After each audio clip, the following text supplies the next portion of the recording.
इस कार्यक्रम के पुण्यार्चक हैं भगवान नेमिनाथ दिगंबर जैन मंदिर, सुस दिगंबर जैन मंदिर समिति, अंतर्गत जैन संघ पुणे JSP, ज्ञानोदय जैन सोसाइटी के सामने भगवान नेमिनाथ चौक, सुसगांव, पुणे। लास्ट 2 मंथ की जो रिपोर्ट है और आज की रिपोर्ट में बहुत अंतर है, बहुत डिफरेंस है। या तो कोई मेडिसिन से आपने शुरू की है, थोड़ी बहुत जो नॉर्मल मेडिसिन वो तो चल ही रही थी, लेकिन जो रिपोर्ट दिखा रही है वो ड्रास्टिक चेंज दिखा रही है।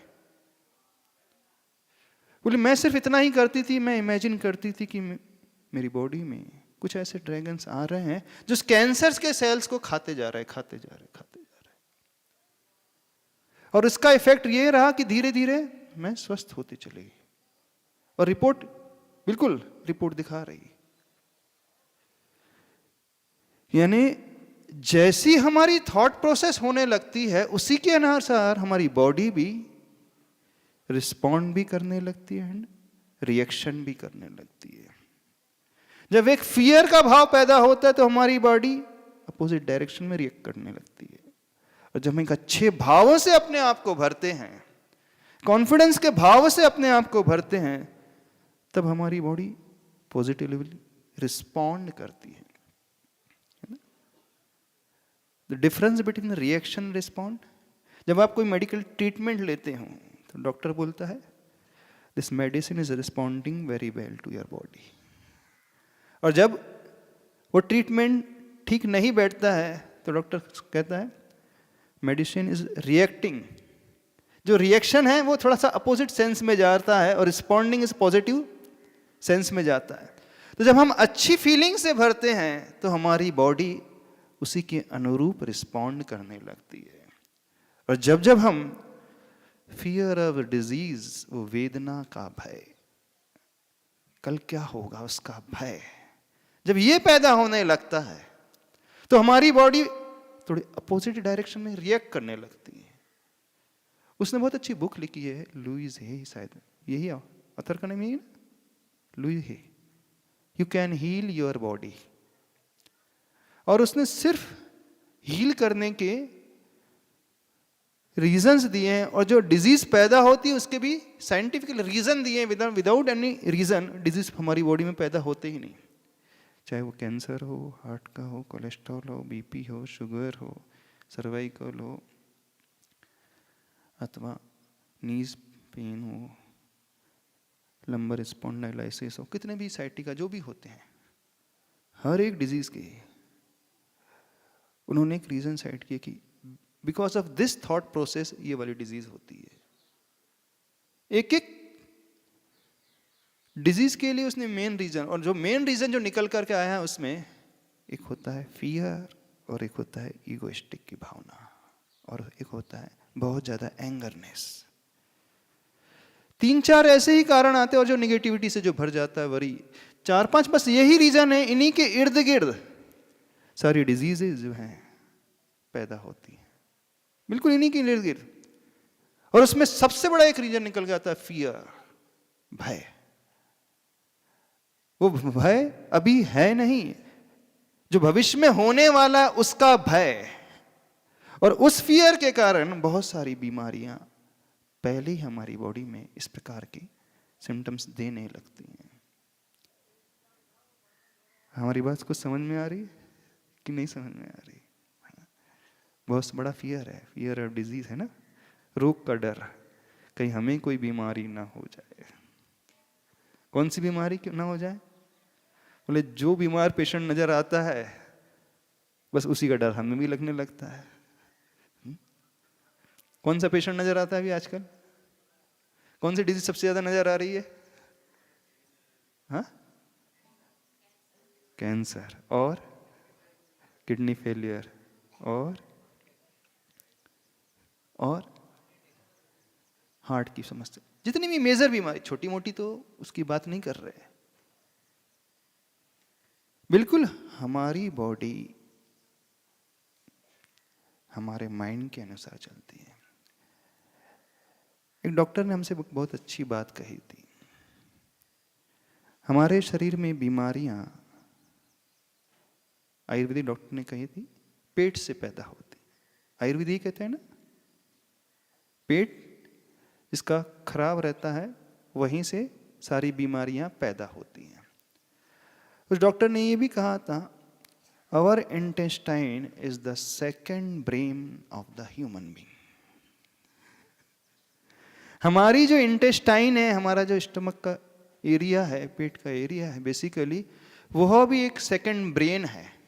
सेकंड ब्रेन तो अपना यहाँ होता है, ब्रेन यही होता है कि नहीं होता? पर उसने कहा था नहीं, सेकंड ब्रेन ये है। बोले तो कैसे? बोले ये भी पूरी फंक्शन, जो इसका फंक्शनलिटी चलती है, पूरी थॉट प्रोसेस के अनुसार ही चलती है। यदि आपको याद हो, हमने एक बात आपसे कही थी, एक ग्रंथ की बात बताई थी, ज्ञानार्णव ग्रंथ, आचार्य शुभचंद्र स्वामी जी महाराज की बात बताई थी। उन्होंने उस ग्रंथ में एक बड़ी अच्छी बात लिखी है, जो योगी बहुत पहुंचे हुए साधक होते हैं, जिनकी साधना बहुत उच्च स्तर की होती है, उसकी पहचान उन्होंने बॉडी से बताई थी। बॉडी से बताई थी मीन्स अल्प पुरुष, उसमें एक वर्ड आता है, यानी उनका मल जो है बहुत कम पैदा होता है।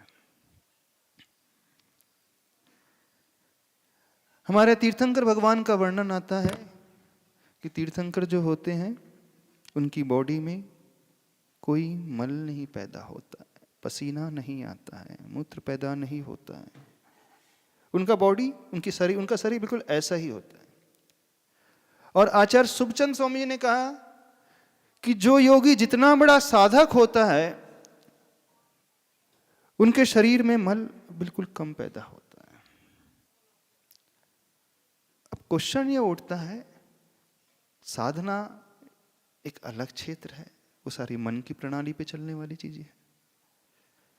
साधना जो होती है कषायों को कंट्रोल करने वाली बात, साधना जो होती है समता पर डिपेंड रहने वाली बात, साधना जो है तपस्या आदि वाली बात।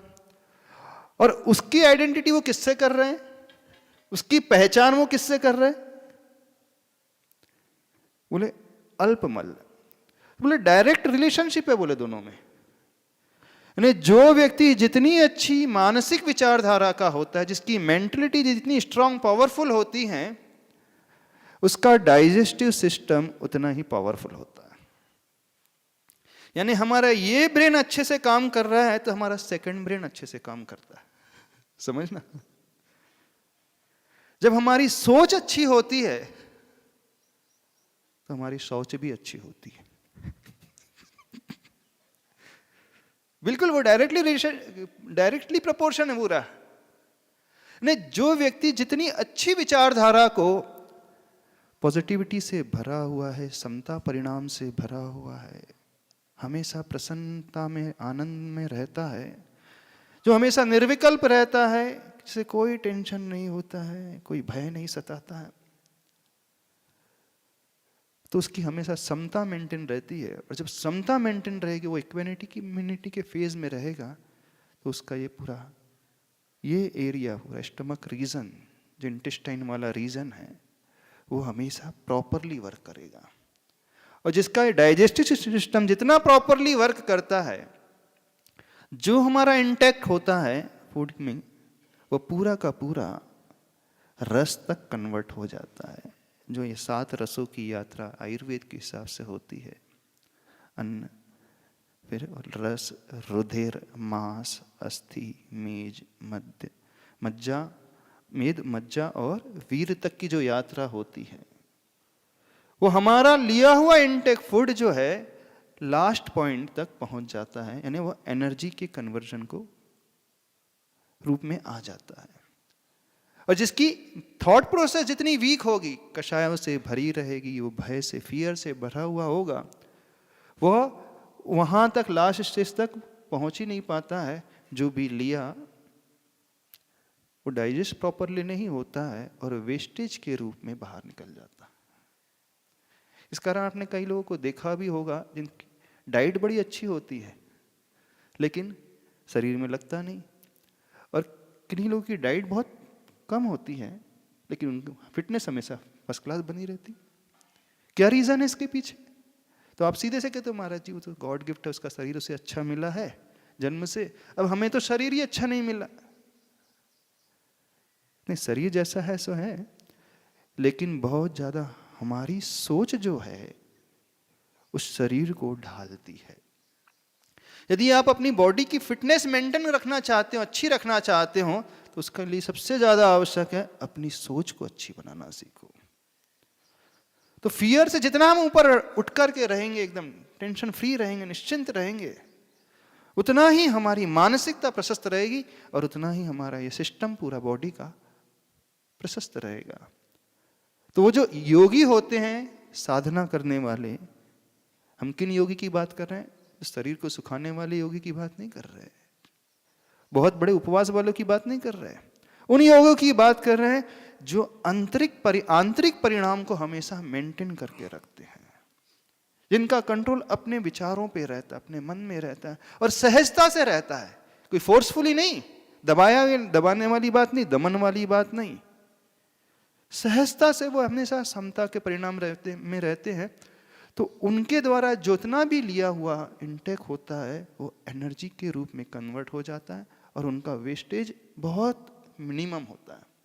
इसलिए उसमें पहचान बताई है कि वे योगी अल्प पुरीश वाले, अल्प मल वाले होते हैं, और हमारे तीर्थंकर भगवान जो होते हैं वो जो भी ग्रहण करते हैं वो सारा का सारा भस्मसात जिसे बोलते हैं ना, एनर्जी के रूप में लास्ट तक पहुंच जाता है। वेस्टेज 1.1% भी नहीं बचता। ये रिलेशनशिप है, इस रिलेशनशिप को समझने की कोशिश करो। यदि ये समझ में आ गई तो बहुत कुछ समझ में आ जाएगा। शरीर की बीमारी मन से शुरू होती है और आप लोग पूरा उल्टा लेते हो। आप लोग शरीर में कोई बीमारी आती है तो फिर आप कहते हो कि महाराज जब बीमारी आ गई तब तो टेंशन तो होगा ही नहीं। इट्स अदर वे, पूरा अदर वे चलता है। हमारे मन में ये फियर पैदा हो गया, अब जो है नहीं उसका फियर, कहीं हमें डिजीज ना हो जाए, है ना। क्यों? अरे 30 इयर्स का उसे हो गया कैंसर, 35 में वो हार्ट अटैक से चला गया है, 24 इयर्स में उसे इंसुलिन की इंजेक्शन डेली लेना पड़ रहा है।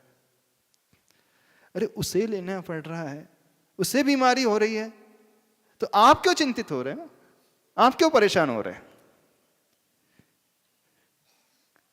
कुछ बात समझ में आ रही? नहीं समझ में आ रही?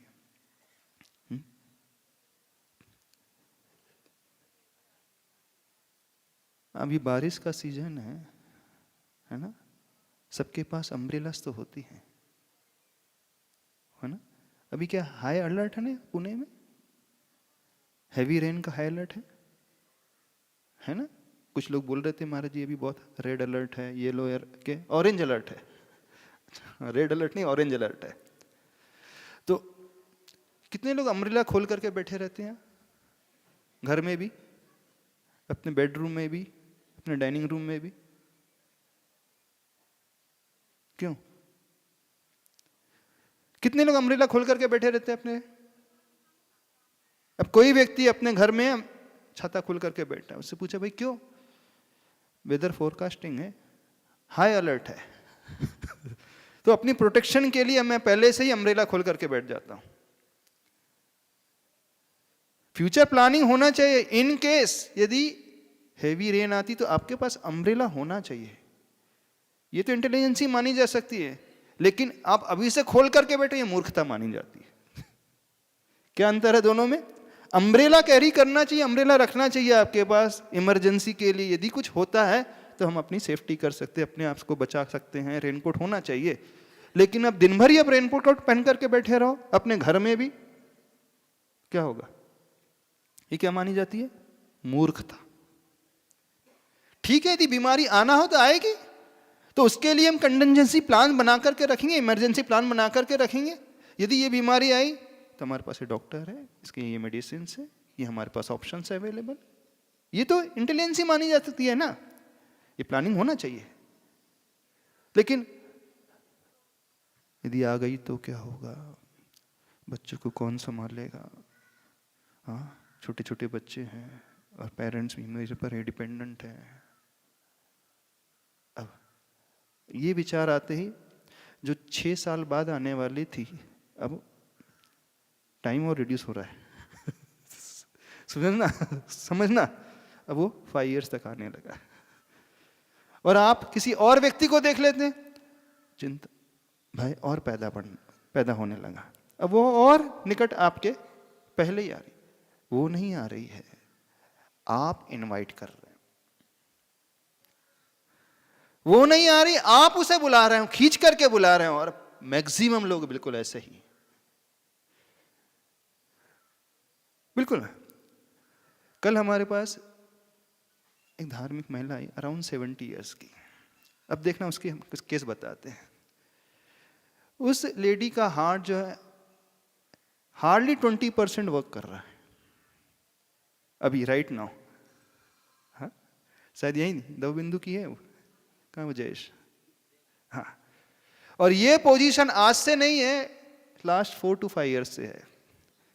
जब डॉक्टर ने डिटेक्ट किया कि इनका हार्ट से 20% वर्क कर रहा है, तो डॉक्टर ने डिक्लेयर कर दी कि ज़्यादा लाइफ नहीं है। और वही कोरोना के फेस की बात कर रहा है, बोले 1 आध साल हो जाए तो बहुत। और वो लेडी आज भी अच्छे से रह रही है। तो हमने पूछा उससे, क्यों ऐसा कैसे रह रही? बोली महाराज जी, इनका विल पावर बड़ा गजब का है। डॉक्टर हमेशा 4 साल से बोल रहे हैं कि इन्हें आईसीयू में एडमिट करना चाहिए, आईसीयू में रखना चाहिए, लेकिन वह 20% जिसका हार्ट वर्क कर रहा है वो आज भी as it is first class maintain है, और उसके चेहरे में कोई सिकन नहीं, बड़ी निश्चिंतता रहती है, कोई फर्क नहीं पड़ता। ठीक है, जैसा सो है। और वो 2nd मंजिल से पैदल उतर करके आई और सीढ़ी चढ़ करके गई। बहुत पहले हमने एक मूवी देखी थी, शायद आप लोग ने भी देखी होगी, बड़ी फेमस मूवी थी, आनंद। देखी थी? देखी होगी ना, बड़ी अच्छी मूवी। जिंदगी कैसे जीना चाहिए उससे सीखना चाहिए। इस कार्यक्रम के पुण्यार्जक हैं भगवान नेमिनाथ दिगंबर जैन मंदिर, सुस दिगंबर जैन मंदिर समिति, अंतर्गत जैन संघ पुणे, JSP, ज्ञानोदय जैन सोसाइटी के सामने भगवान नेमिनाथ चौक, सुसगांव, पुणे।